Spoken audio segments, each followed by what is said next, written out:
Okay, there we go, guys. There we go. Can you hear me now?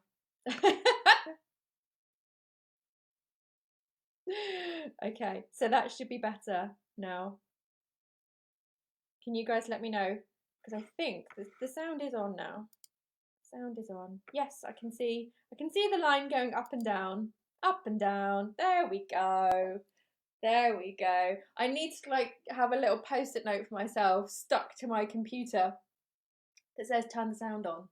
That would be a good idea. That would be a really good idea. Okay, so I hope that everyone can hear now. Good. Everybody can hear me. Okay, so sorry I was a few minutes late. I had an emergency rainbow situation. So the drawing took me a little bit longer than it usually does. So sorry I'm a little bit late today, guys. But good morning, everybody. So we've already got lots of people in the room. So Colleen, Amandine, Doug, Paul, Denise, Katie, thank you for being admin today. Sarah, good morning. And she will be cooking along. So please do let me know if you are going to be cooking along in real time. Anna, Twyla, lovely name, really lovely name. Fabiola, another lovely name. Great.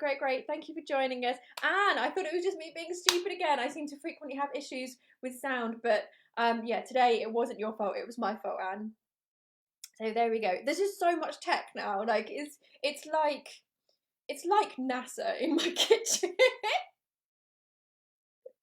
So yeah, thank you for joining us. Oh, Amandine is cooking along too, so if any of you guys are cooking along, then please do let me know, because it does also mean that basically when we do these videos, when we do these live recipes, if we know that you guys are cooking along, then we might just remind you of things, or say to you, okay, now's a good time to put this on, now make sure you've got your oven on, or that type of thing. So we are trying to make these cook-alongs rather than just live recipes as much as possible. But what that involves is us creating our ingredients list and also our equipment list, and then putting them into the group, the Facebook group, in advance. So sometimes we can do that, sometimes we can't. We're going to try our best to do it, but there is a level of unpredictability when it comes to getting food at the moment. Sometimes like we get deliveries in, and there are some things that they've just run out of, and the substitutions they try and give us are just like, no, that's not going to do. So we will absolutely do our best, because we know that it's something that you guys would really, really like to happen. Okay, so Denise said, are you okay? I hope your emergency situation worked out okay. If you're referring to why I was late, it was my rainbow emergency situation, and it worked out fine. Actually, are you talking about, Denise? You might be talking about my emergency pudding, my emergency dessert, or my emergency cookies. I have lots of those. And so I did actually put an image of my emergency dessert onto the group, so you guys will have to check that out, because it really, really tastes like, if you guys have ever had those El Pro chocolate mousses that come in the 4-pack, those, it tastes like one of those, but it is way healthier, and nowhere near as processed as that stuff is. So yeah, it's a really, really good one, and it's really, really easy. Okay, so Sarah says, quick question already. I have 190 grams of chestnut mushrooms. Is a little bit more than you asked for. That's absolutely fine. It's ballpark. With the mushrooms, it's really, really ballpark. So I've said 150 grams because that's what I've got. But it can be 150 grams, 200 grams, a bit more. Basically, it means you just have a bit more mince in your Bolognaise. That's all. Reed. Hello, greetings from Chicago. Welcome. George, we should all have a rainbow emergency. I have so many rainbow emergencies. You can have one of mine if you want. No problem with that. I'll share them. Amy, thank you for joining us. Louise, good morning from NYC. Good. Thank you for joining us and saying hello. What, Doug, what have you shared? In case of emergency, rainbow is my blood type. That's hilarious. Okay.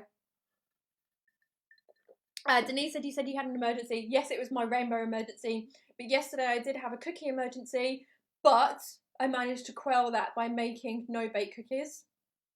And the day before, I had a dessert emergency. Again, was able to deal with it, and I made an emergency dessert. Then we ate it, and everything was okay. But it was touch and go there for a second. Okay.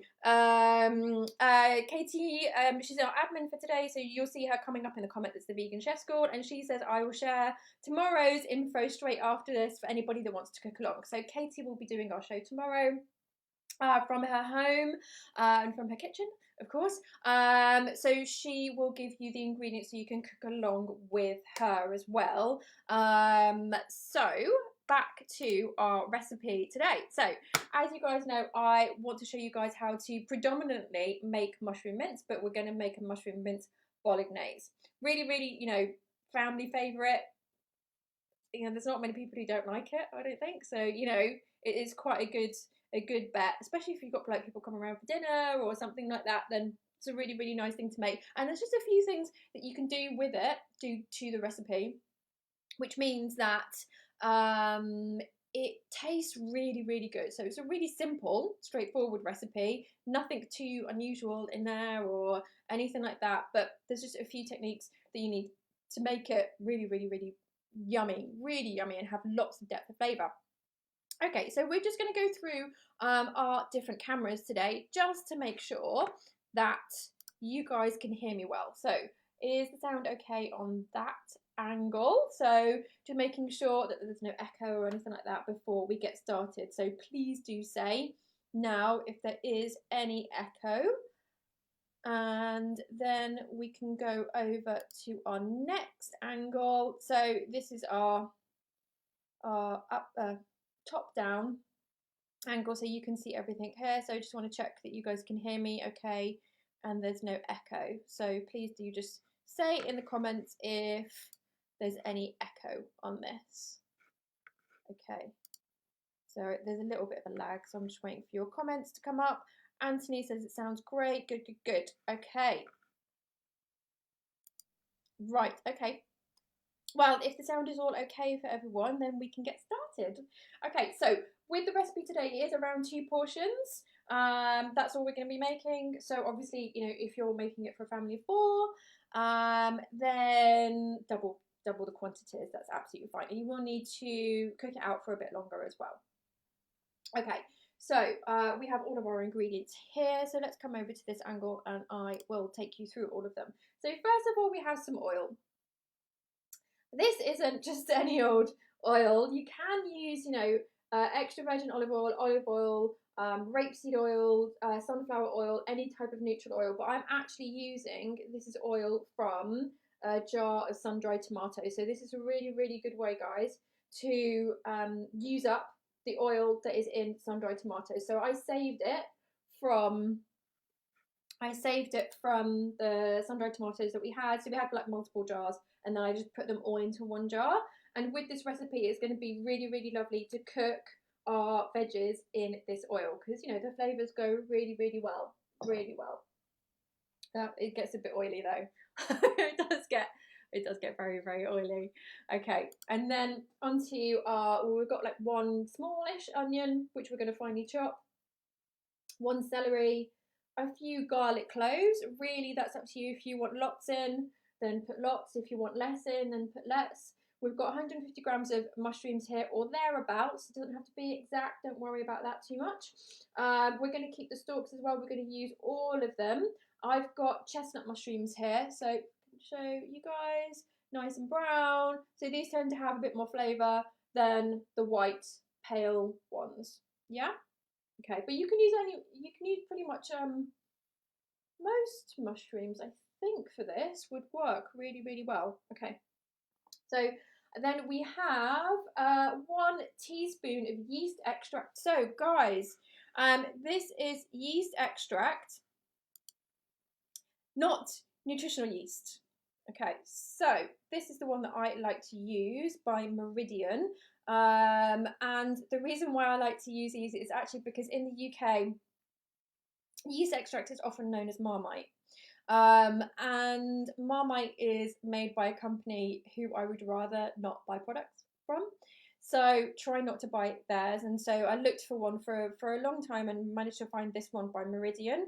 And so you can use this. There is also a really lovely product by Hodmedod's, which is fava bean umami paste. So it was basically fermented beans, and it is actually less processed than this one. So that's a good thing that you can get hold of. And that was my favourite ingredient of 2019. Because, you know, I have those types of things.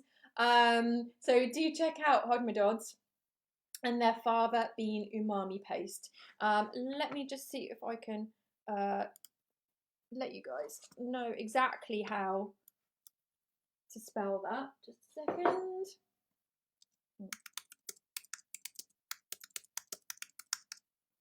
And as if by magic, there we go, fava bean umami paste. That's what you're looking for, fava bean umami paste. And the company name, because you might not get this either. You might be like, Hodma what?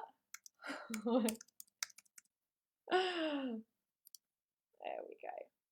Hodmedod's.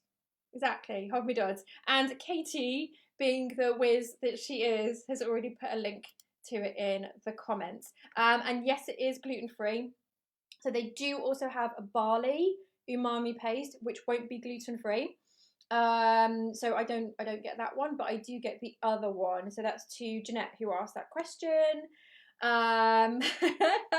Jeff, thank you for joining me. I'm not sure what that emoticon means. Colleen says, looks like two little happy mushroom people under the rainbow. You're in there quick, but not quite right. Almost you have it. Amandine says she's gonna add 6 garlic cloves. You go, girl. If that's what you want to do it. Okay, so Sarah said, what's best for the type of pasta and roughly how much? So that really depends on, you know, you guys. I like to have about 200 grams of pasta for 2 people. But that's because I like loads of sauce and not tons of pasta. So yes, but I will talk about the type of pasta once we start getting this the sauce cooking, just so that you know, I can give you my full attention, just so we can get the sauce cooking as well. But we'll talk about that in a moment. Amandine says, can I use miso paste? Yes, but it has to be the dark miso paste, Amandine. So it has to be the dark one, not the white one, because the white one tends to be sweet and we want the salty, kind of savoury taste one. Virginia says hello, an exclamation mark. Hello, Virginia, welcome back. Lovely to see you. George said, is there much of a difference if I use Vegemite instead of Marmite? No, exactly the same thing. Exactly the same thing, Vegemite, Marmite. Denise says, thank you for visually printing the info. Happy to help, because I know that sometimes I get really excited and I talk too quickly, and then people can't quite understand these unusual things that I'm saying. So Lisa, good morning, love the big letters. Great for watching on my cell phone. Okay, that's really, really good to know. Oh, Jeff said, hands off the Marmite replacement. Okay, so Jeff is like a big Marmite head. He absolutely loves Marmite. I don't. So in the UK, we have this thing of either you love it or you hate it with Marmite or this yeast extract. And I absolutely hate it, and Jeff absolutely loves it. So he has it on toast, and then he tries to kiss me, and I'm like, that is not going to happen. Not going to happen. But I will freely put it into recipes, because when you put it into recipes, then you have all of these different flavours going on, and it just creates a really lovely savoury depth. And quite often what happens with vegan and vegetarian food is because there's a lot of veggies in it, and veggies have a natural sugar in there, it can be a bit on the sweet side. So it's great if we can add things that have that more savoury taste, just to kind of balance it out. And so, you know, Marmite, Vegemite, brown miso, this umami paste, tamari, soy sauce. These are all things that can make it more savoury and also add lots of umami, which is Like umami is like, if you can add that into your food, it will create such a better dish, a really, really much better dish. Sue said, sorry I'm late. You're so polite. You're so polite. Maybe you had a rainbow emergency too. Maybe. Denise says, one has to have standards when it comes to kissing. Exactly. Colleen said, someone told me Marmite is good mixed with peanut butter. Well, actually, in the UK, you can even get it like swirled in the same jar. So anyway, back to our ingredients. Where were we? Okay, let's go over here. So we were just talking about the yeast extract, and we also have 1 tin of chopped tomatoes here. If your tomatoes aren't already chopped, then you can just give them a squish.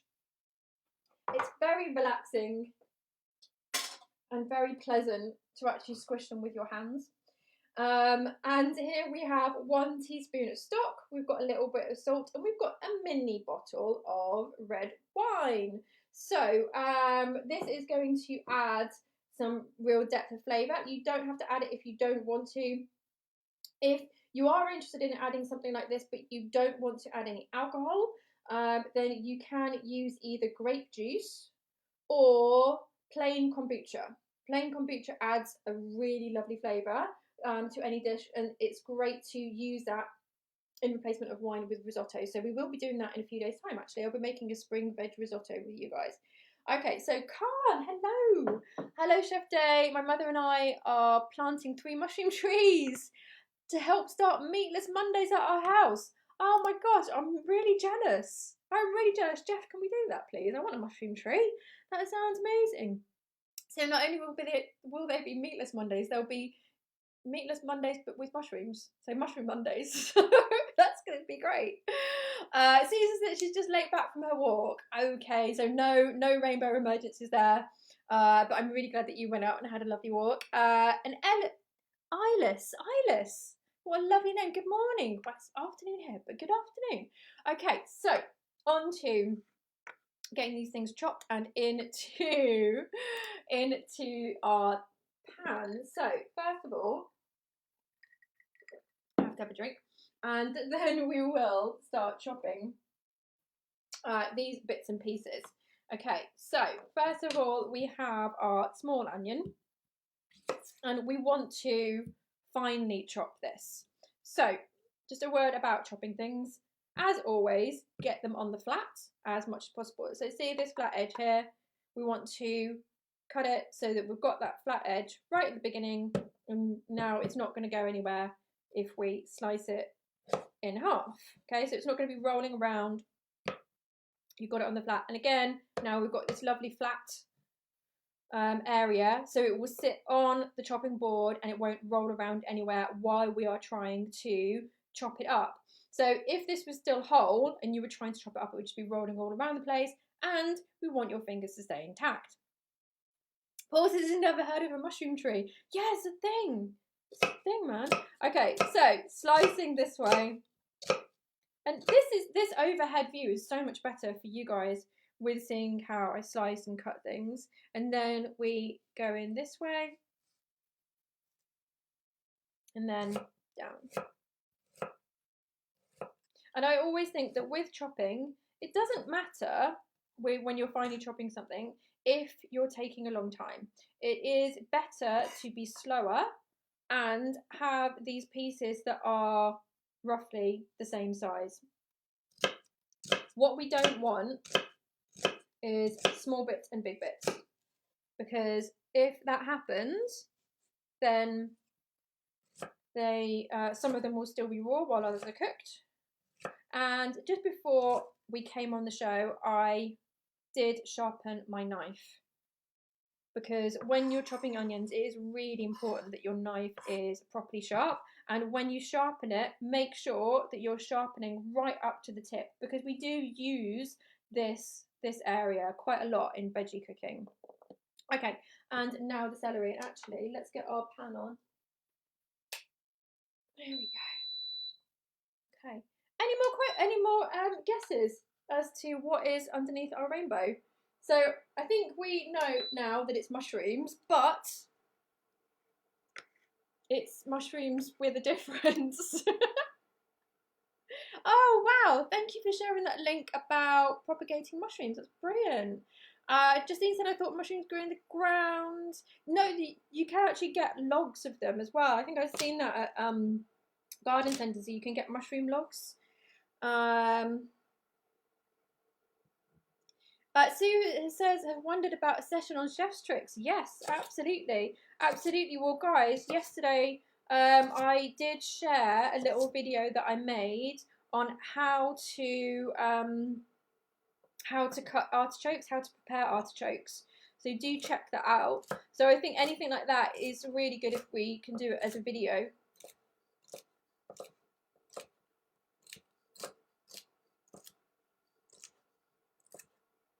There we go. I'm just trying to make those as small as possible, going slowly so that you guys can see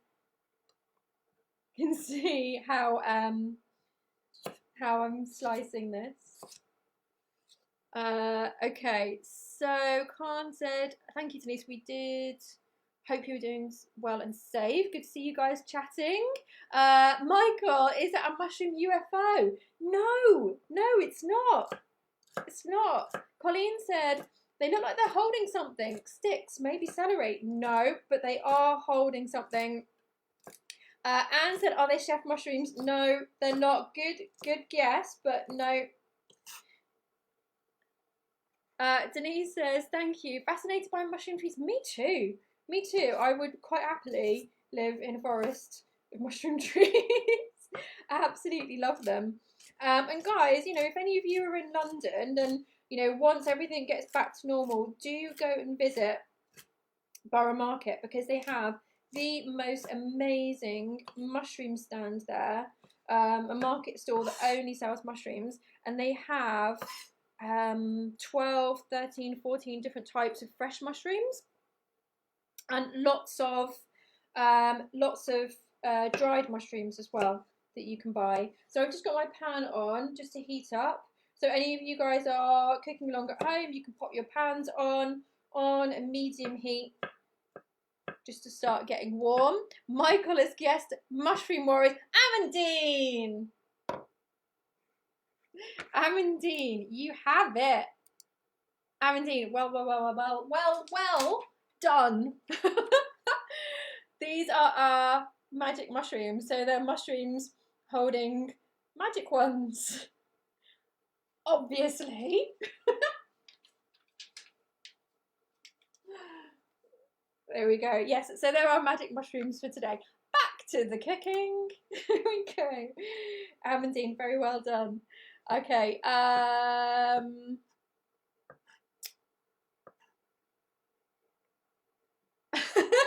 Anthony, yes. Are they rowing on a gondola? Now, that would be some drawing skills on my behalf. Okay, so with the garlic, just once again, I'm cutting it in exactly the same way that I do with the onions. First of all, slicing them this way, and then if it is deep, then slicing it that way, and then again this way. Okay, so down the length of the garlic, and then there we go, through that center, and then this way. It would probably be good for me to do a video for that as well, because I think, you know, it's much better if you can see it in slow motion. I think that would really, really help you guys. Okay, there we go. We've got our veggies here. I'm just going to give my knife a wash, because just a little rinse, because it's been cutting the garlic, which means that it's a bit sticky, because there is all of that, you know, natural sugars from the garlic on my knife at the moment. Okay. Are the mushrooms in Borough Market organic and okay to use wok? If you mean, is it okay, Sarah, to use them in a wok? Then I think that's what you're saying. Then yes. I'm not sure if they're organic, but quite a few of them are wild. Quite a few of them are wild, so they can be pretty dirty. They can be pretty dirty. You know, some mushrooms will have a lot more fronds, you know, those gills, and that can really, really collect a lot of grit and soil and stuff like that. But you can see them because you can see what you're buying, so you know you can select which ones aren't so kind of like soily. So to get any dirt off mushrooms, and actually now's a really, really good time for us to talk about dirt on mushrooms. The best way to get them off this bit of soil is either just, you know, if the mushrooms aren't too delicate, then you can just use your hands and you can just rub that bit of soil off. Like that's a really, really good, there we go. See, that's a really good example. So I'm just going to rub it off. And these are solid enough. They're not too fragile. But some mushrooms can be quite fragile. And so then you do have to be careful. And in that case, use either like a clean tea towel or a bit of kitchen roll, something like that. You can get brushes for mushrooms, but quite often they're made with pig hair. So obviously, you know, we won't be wanting to buy something like that, but you might be able to find one that is made with, you know, like plastic, that type of thing. But you can just really, really simply use even like a paintbrush, you know, a small paintbrush, because it's easier to find a paintbrush that is vegan than it is to find a mushroom brush that is vegan. Fancy that. Okay, let me just see if we've got any more questions. Michael said mushroom magicians, hilarious. Thank you. And so sorry, just going back to your question, not sure if all of them are organic, but a lot of them are wild. So maybe by default they are organic because they were collected in the wild.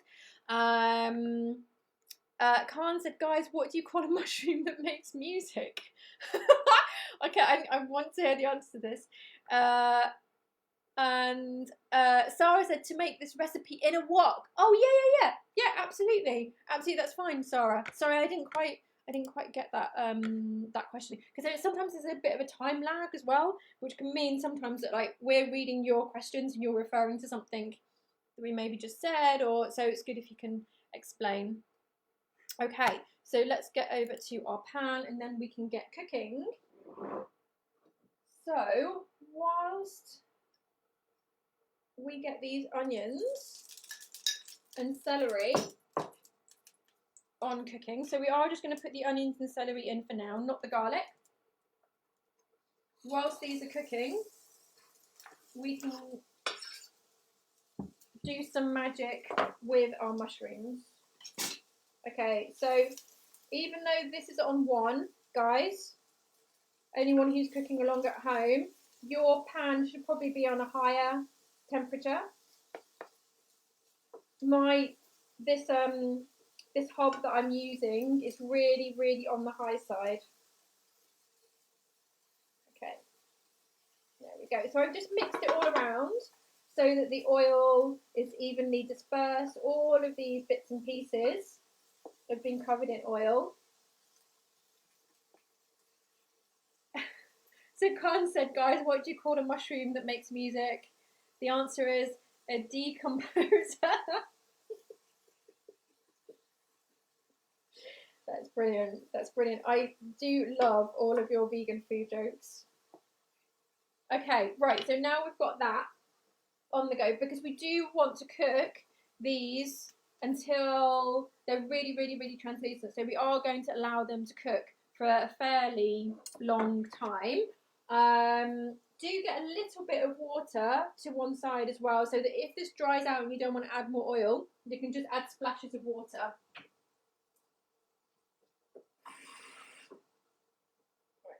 I've got a little bit of water just in case we need it. And now onto the mushrooms. So with the mushrooms, we can just roughly chop them and then pop them into this blender. So you can use a food processor if you've got it. If you don't have that, don't worry, but you will need to finely chop your mushrooms. Okay, so with our mushrooms, I'm just going to quarter them, pop them into our blender.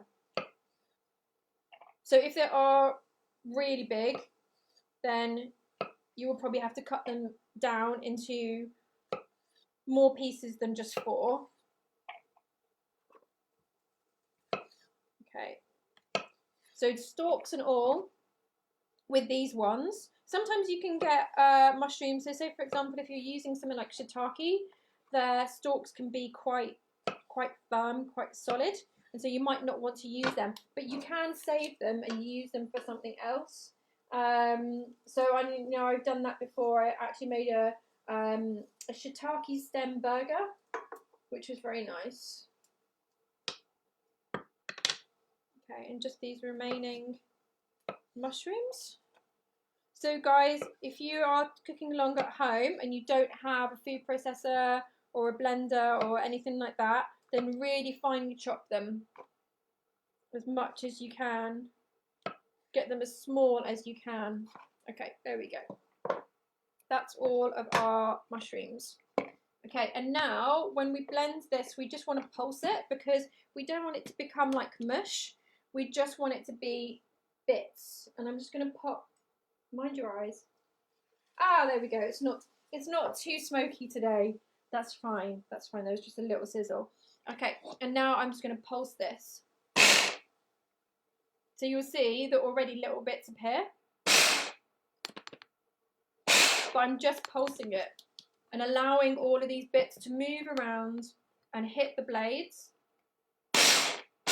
We don't want a mushroom sauce, guys. And so, you know, your food processor, if you're using one, might have a pulse setting on it. So just use the pulse rather than turning it actually on.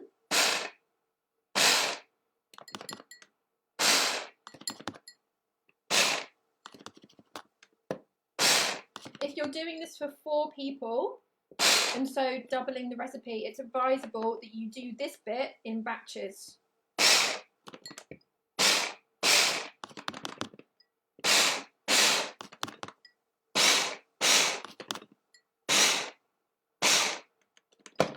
Okay, so I can see in here how done it is. There is just that one little bit. There we go. Okay, so that's what we're looking for, guys.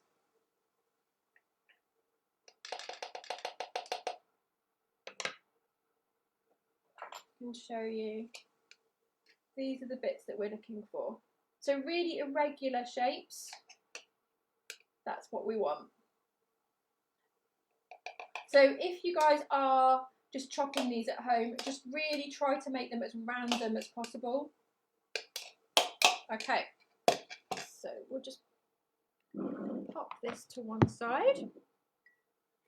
And then we can do some magic with this. Okay, so Colleen, how much, sorry, Khan said, how much room is needed for fungi to grow? Oh, okay. See, I thought that was the start of a joke. See, now that we've got onto this whole kind of like jokiness, I'm like, is that an actual question or is it a joke? The start of joke. Okay. But Doug did say, why was the baby bean crying? Because he couldn't find his father bean.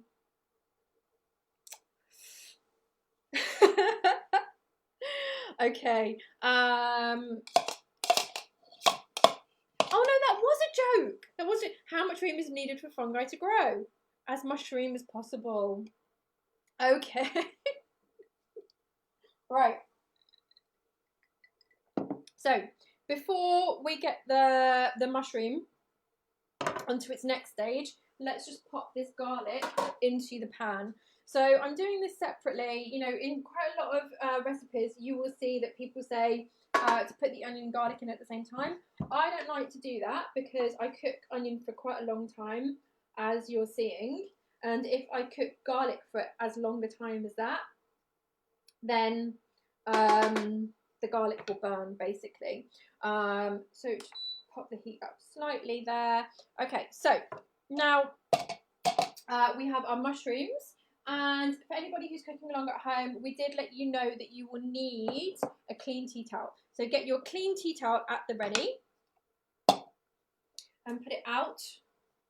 And then we're going to put our mushroom on the tea towel in the centre.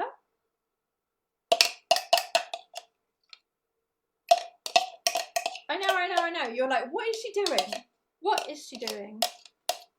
Well, so this process will mean that the mushroom mince will become much more kind of chewy, and that's what we want because we want it to be mince-like. Okay, so now we take the corners of our tea towel, bring all of them up. Now, you guys, if you're doing this at home, you can do it over your sink. That's absolutely fine. I'm not going to do that. I'm going to do it over a bowl just so you guys can see me better. There we go. And we're twisting it and we're twisting it. And you're like, yeah, nothing's going to come out. Nothing's going to come out. And then, all of a sudden, stuff comes out. So you actually, quite a lot of water comes out of mushrooms because mushrooms are, just like human beings, 70% water. So there's a lot of water that can come out. And this means that when we fry them, they're not going to let go of that water in the pan because all the water's already out of it. So now we can pop our mushroom into our pan. So this is our mushroom meat or our mushroom mince. There we go.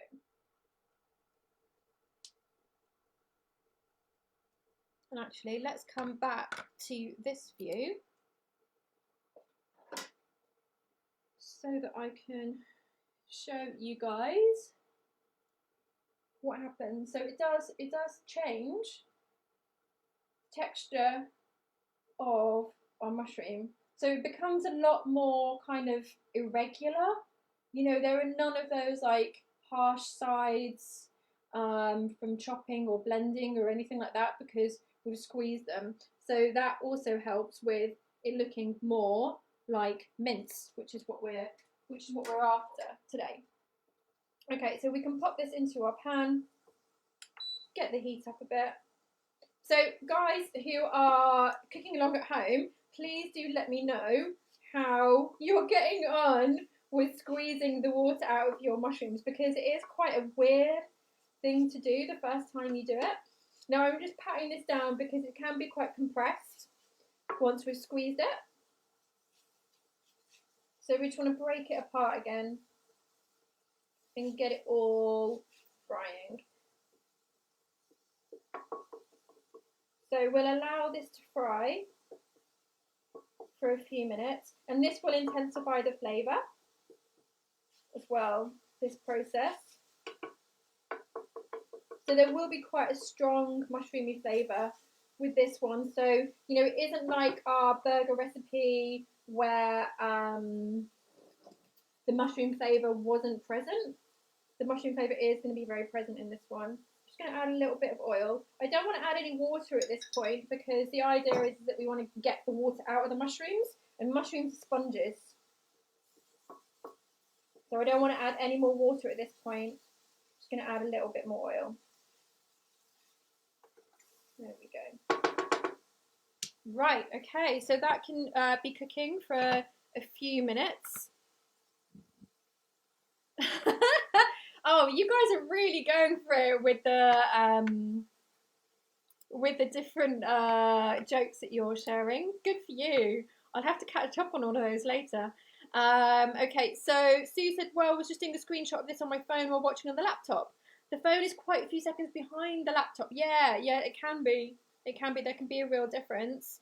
Amandine said loads of water, didn't think much was going to come out. Exactly. Yeah, exactly. It's weird like the first time you do it because you start squeezing it and it just, mushrooms look, especially these types of mushrooms, they look really quite dry. But they're not. They're such amazing things. Okay, so we're just letting that cook along for a few minutes. Just double checking any jokes that I've missed. Khan said, Khan, you are on fire today. Why was the mushroom arrested? I can't see the answer to it. Where's the answer? Where's the answer? Justine said, why was everyone friends with the mushroom? because he was a fun guy. Right, okay. Let's go back to our pan and see how that's doing. So let's just add a few minutes to cook, to fry.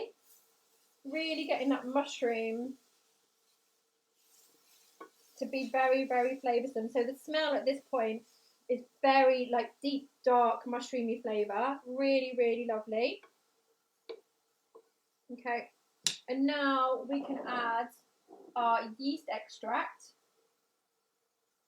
So we've got 1 tablespoon of yeast extract here, and I always have another little mini spoon with it because I know how difficult it is to get yeast extract out of a spoon. So just using a little spoon just to dive in and get all of that yeast extract out of it. Sticky stuff. There we go. Okay. And then we need to add our tomatoes. There we go.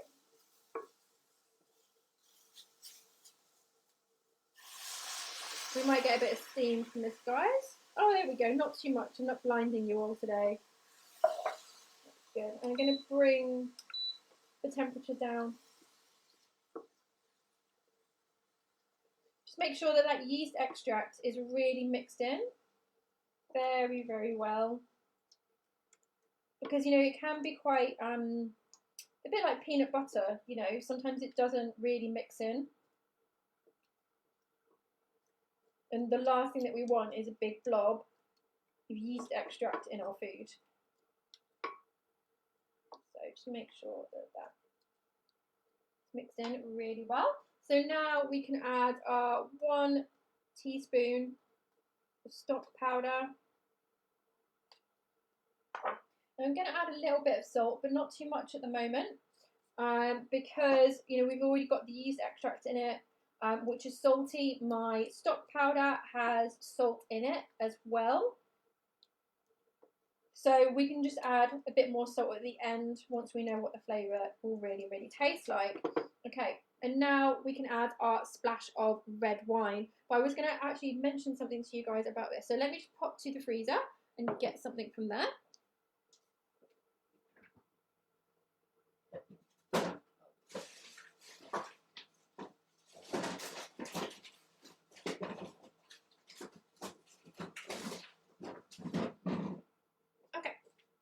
Great, here we go, guys. This is what I wanted to get from the freezer. Okay, so of course we have our bottle of red wine. Adding red wine or white wine to any food will give it depth of flavour, basically. It's a complex flavour with lots of umami in it.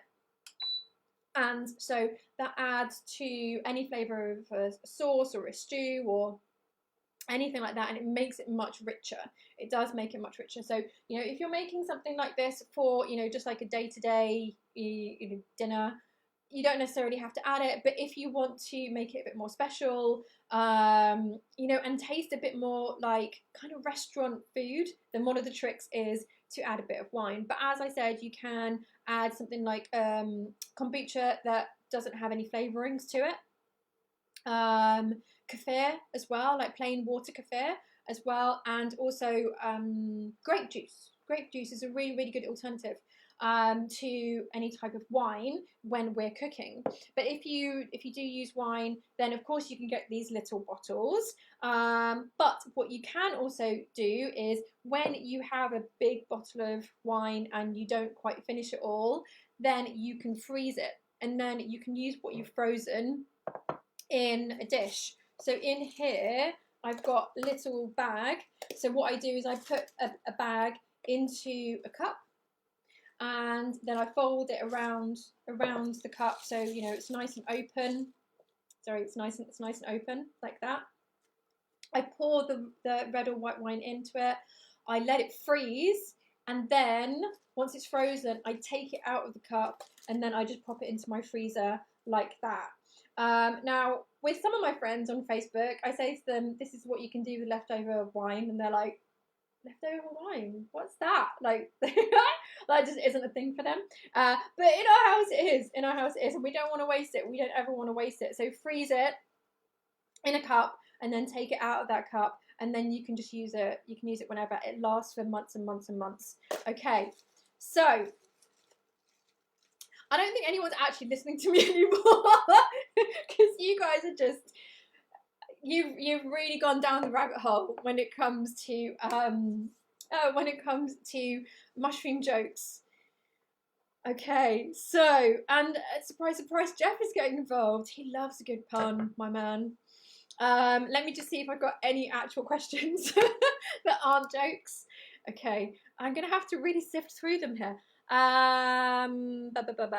Sarah said, I didn't add more oil, but it doesn't look too dry and it's not sticking. That's good, good. And I know, Sarah, that you're limiting the amount of processed oil that you're having, so that's totally understandable. Sarah said, could I add other type of alcohol, like what's that, sour cherry logout? Liqueur. That would be nice, actually. That would be really, really lovely. I think that would work very, very well. And I think the sour cherry would go very well with a dish anyway. So Reed says, why can't you refrigerate old wine? Okay, so if you just refrigerate old wine, then it will slowly turn to vinegar. And the balance of flavours will be off. It won't have that kind of like rich umami stuff. It will be quite tart. But if you put it in the freezer, then it stops any of that process going from happening. It won't become tart, it won't become vinegary or anything like that. So yeah, freezing it is always it's always the best option. Jeff said, we are listening. It's fine. I don't mind. To be honest, when you guys chat, I'm like a proud mum. Like it really like makes me go inside. So not to be over emotional or anything like that. Not me. Would never do that. So no, it's fine. Joke away, joke away. Denise says, I'm gobsmacked. What is leftover wine? Exactly. Okay, right. Sarah says, did I miss adding the wine? No, you didn't, because I've been talking all this time and I haven't actually got round to adding the wine. So now we're just going to add a splash of wine. There we go. But you may notice that in the time that we have been talking about jokes and wine, this has actually significantly changed colour. So as it cooks out, the dish will go from like a lighter red through to a darker red. And you can already see that that colour is really beautiful, really beautiful. So we've just added the wine, so we do need this to start bubbling. Again, just to cook the wine out and just let it reduce a bit more. Okay, so there we go, guys.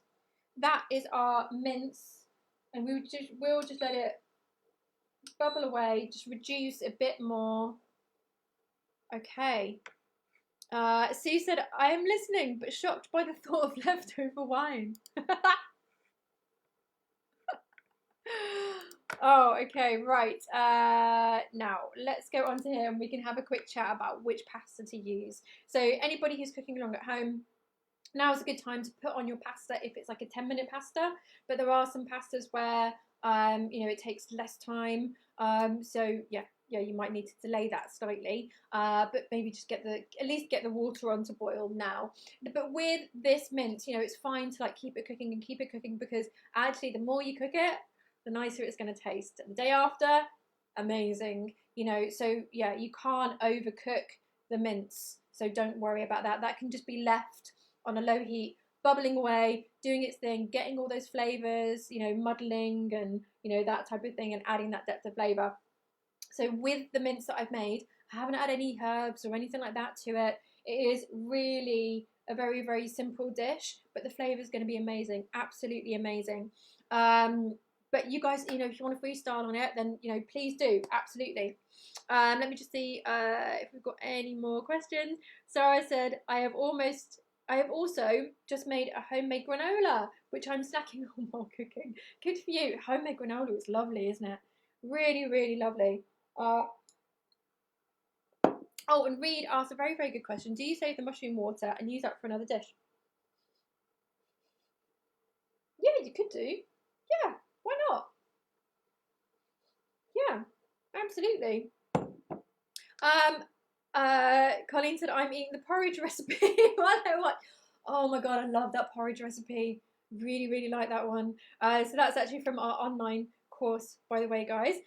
George says, has the veggie stock been added yet? Sorry, had to dip out for a few moments. So yes, yes. So it was 1 teaspoon of our veggie stock here. Didn't add any water, just the actual, 1 teaspoon of the actual powder, the veggie stock. Carol said, I'm new here. Does the recipe get posted anywhere? Welcome, welcome, welcome for a start. Yes, so later on today we will be, this live automatically gets uploaded to our page, so you can look back at it later on today, and then we also share it on our community hub, which is our group, which I invite you to come and join us at. So our community hub is where you guys share your pictures of your half-eaten food, because you don't seem to get to your camera quick enough before you start eating it. But that's fine. That's absolutely fine. Yes, and onto our pasta. Okay, so people who are cooking along at home, please do put your pasta on now. I'm just going to have a chat with you about different types of pasta. So this is the pasta I'm using today, which is a gluten-free pasta. Very, very nice. It's quite big and it's got these lovely ridges in it. Okay, so the rule is with pasta is that the larger the sauce, the larger the pasta. The thinner the sauce, the thinner the pasta. So, and that is something that was taught to me by an Italian family that I worked for. So, of course, they're going to know. So you have to think that if the sauce is quite large, it has like big bits in it, like ours does, then we're going to need large pasta. And it's great if your pasta has ridges on it like this. There we go. These ridges, because these ridges will actually catch those big bits. That's what the ridges are there for, to catch sauce. Clever, huh?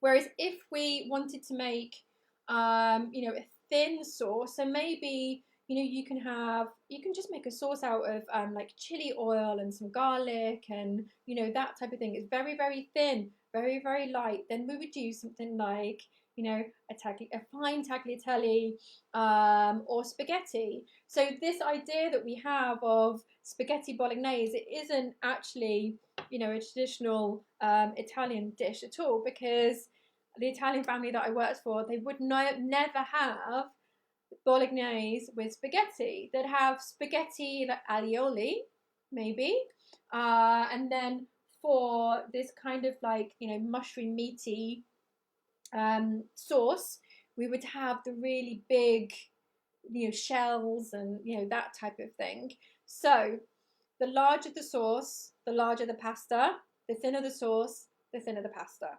So that's how it goes. But it is great if you guys can find pasta that has these ridges in it. These are quite pronounced ridges, by the way. Quite often you'll find pasta where the ridges aren't so pronounced as these. But this does catch sauce in it, really, like a big chunky sauce in it, really, really well. So let me just see if we've got any more questions. Sarah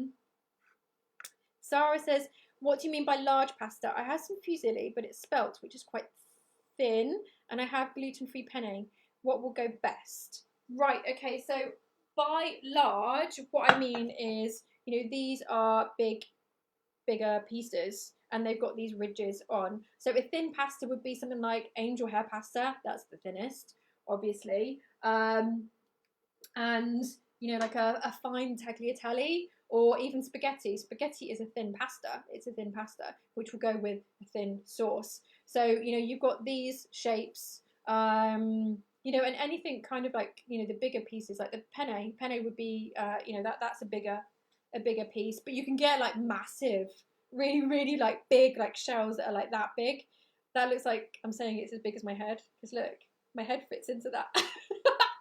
See? See, now we're going to have like pasta as big as my head, whereas the other day we had, potatoes as large as our heads. By the way, thank you for the picture. That had me in stitches for a very long time. And if you guys don't know what I'm talking about, then please do go onto our community hub and see the potato head pictures.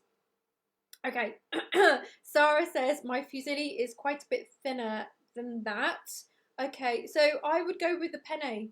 I would go with the penne then. To be honest, right, it's still going to taste nice. It's really still going to taste nice. So don't worry about it too much. I don't want you thinking like, oh, I don't have like the right pasta for it at all. Use what you have in your cupboard.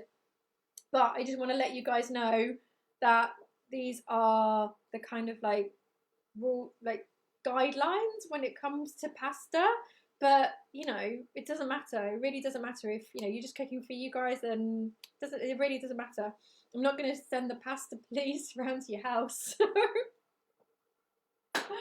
Right, okay. Sarah says, indeed, the potato was huge. It was absolutely.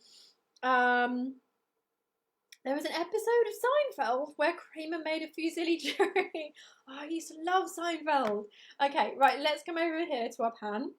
And this is looking beautiful. See, it's thickening really, really well.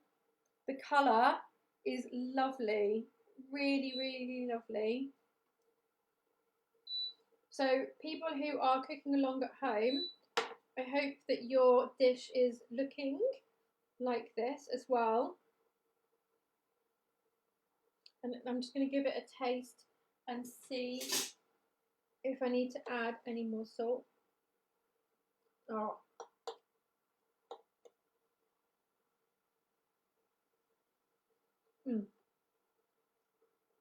That doesn't need any more salt at all. Really, it doesn't. Okay, guys. So, if anybody is cooking along at home, let me know how you're doing. Justine said, glad you enjoyed the potato. They were Waitrose perfect potatoes. Honestly, Justine, it was hilarious. Really, really hilarious. Right, okay, so now we're at this point. We can actually add a pasta to our dish here. So this is the way that I do it. I've already cooked this pasta, by the way. This is the way that I do it. I add the pasta to the sauce and serve it all mixed in together. But there is this thing in the UK of having the pasta around the outside of the dish and then the sauce in the middle. But that is like a UK thing. I'm not sure if people do that in America as well, actually. Maybe one of our American people can let us know. And so at this point, I'm not putting in all of the pasta. You'll see I've still got some here because really I like more sauce than, you know, not enough. I don't like it when the pasta's like too dry. So I've just been really careful with that and I haven't added all of it straight away. I just want to see how we're going with it. But there we go. That's a good ratio for me. That is a great ratio for me, actually. So I'll just leave it in there to warm up, heat through. Because this pasta I made earlier, I made it before the show, so that I could concentrate on showing you guys the sauce. Okay. Right, there we go, guys. This is our mushroom mince Bolognaise. Let me just see if we've got any questions here. There we go. Okay, so Colleen said, doesn't traditional Bolognaise have carrot in it? Okay, so quite often what you find in Italian cuisine is these 3 different veggies being cut up and mixed in, being cut up and fried at the beginning. So onion, celery, carrot into little pieces.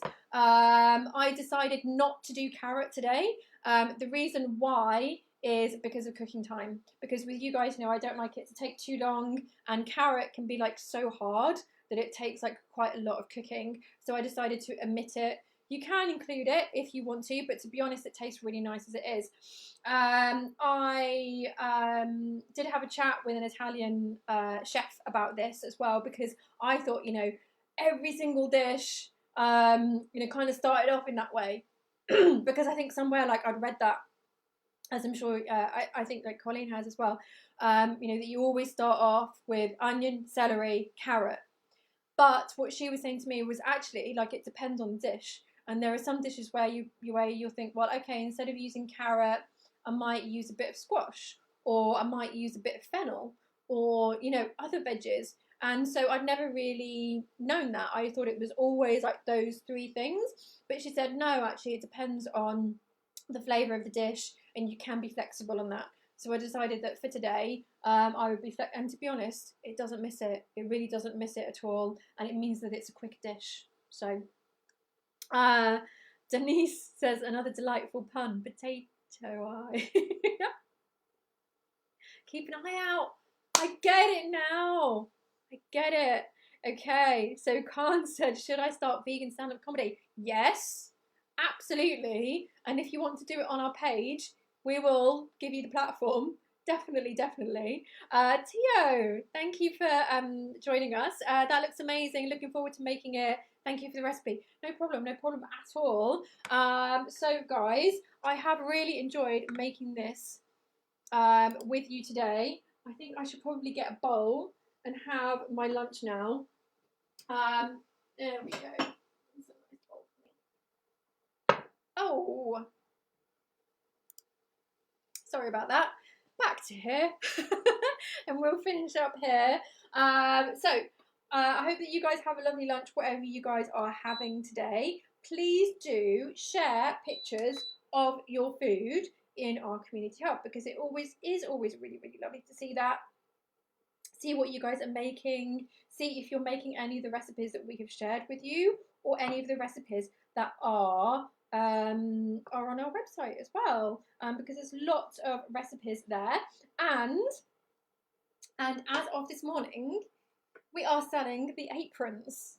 We are selling the aprons on our website. So I know that a few of you guys have been asking for them. So we've arranged it with the person that makes them, so they're made in the UK as well, for them to go on a website, so we can sell them on there now. So please check that out. That is theveganchefschool.com, and you'll see a little button up there that says book a course / shop.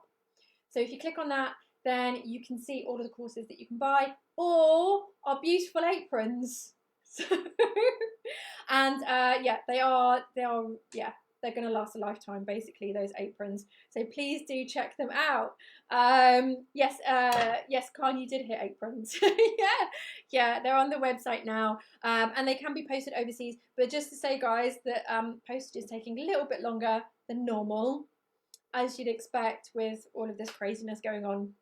So they might take like a couple of weeks to get to you or something like that, but do check them out. George says, by the way, can I freeze celery? Yes, absolutely. It's better to chop it up first into the pieces that you're going to cook with, and then you can freeze it. Definitely, definitely. Let me just see if I've got any more questions before we go. Reed said, thank you so much. It looks fantastic. I had a bad experience with Vegemite in Australia, so look forward to trying some Marmite in cooking. Yeah, it's exactly the same thing. It's exactly the same thing. I'm sorry you had a bad experience with it. Okay, right, guys. So thank you for joining me again. This is my lovely lunch, mushroom mince Bolognaise. So remember that with that mince recipe, you can use it for other recipes too. So like a shepherd's pie, anything that where you would where other people use non-vegan mince, you can use mushroom mince. So please do just go and try like different recipes. You don't have to make the Bolognaise. You can make other mince recipes with our lovely mushroom mince. So,